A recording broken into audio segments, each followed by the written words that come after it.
Good evening, friends. I'm Anitha.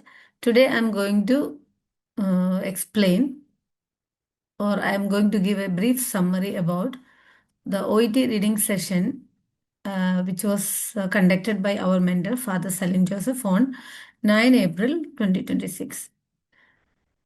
Father was mainly focused on paragraph structure analysis and part B and C strategies. So let's see the core idea of giving this session, as Father always tells us, to attain competency in paragraph structure. So we need to get the competency. How can we get the competency? So by practicing and understanding the structure of the paragraph. So what is the benefit of understanding the structure? If we understand the structure, we can eliminate the need to read the full text. So that is a benefit. So then answer becomes predictable based on the sentence type.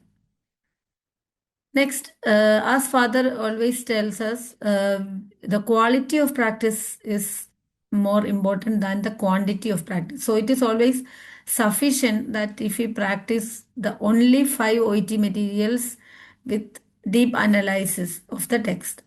So that is enough. So next one, paragraph structure in detail. So usually the paragraph has four type of sentence: topic sentence, which gives the main idea, then supporting sentence, which explains the main idea or the topic sentence, then developing sentence, which illustrate the supporting sentence or gives more examples.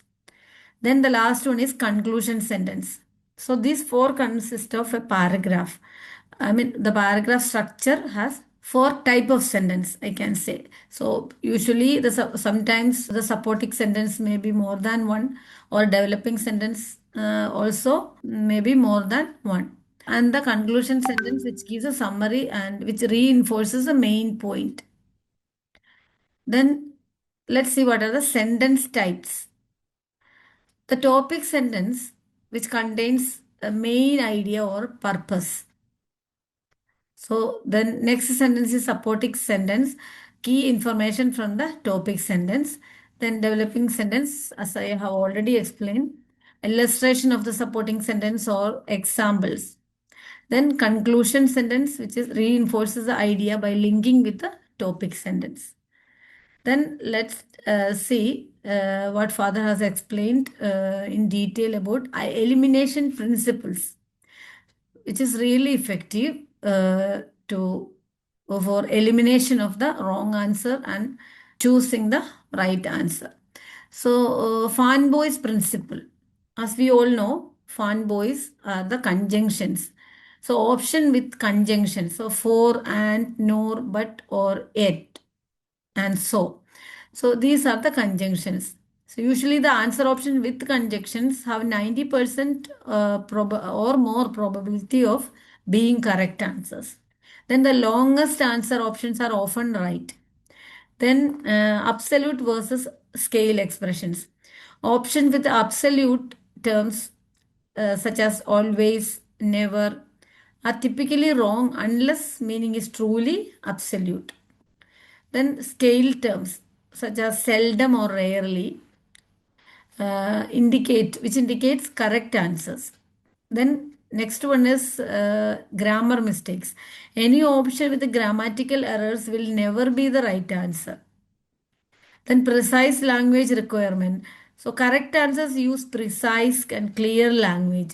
Vague or awkward phrasing indicates a wrong answer options. Then next is model verb. Model verbs only relevant when appearing in the question stem, not in answer options. Then let's see the question specific strategies. Purpose questions. Answers always in topic sentence. So as we all know, purpose or main idea, that will be in the topic sentence. So answers always in topic sentence. No need to read the full passage. This all these applicable once we are competent enough. While practicing, we need to read in detail. Then why questions? Look for because or casual language in options and text. So these are called why questions. Then proportion or percentage claims must be supported by actual numbers or digits in text. So the numbers should be there, or number the digits in text should be there. Then the terms like minority, majority alone don't constitute proportion. Then heading analysis. Heading analysis provide flavor of paragraph and often connect to correct answers. I think I have given a brief idea of live session of Father. Thank you so much. Thank you, Father, for giving me this opportunity to explain the session.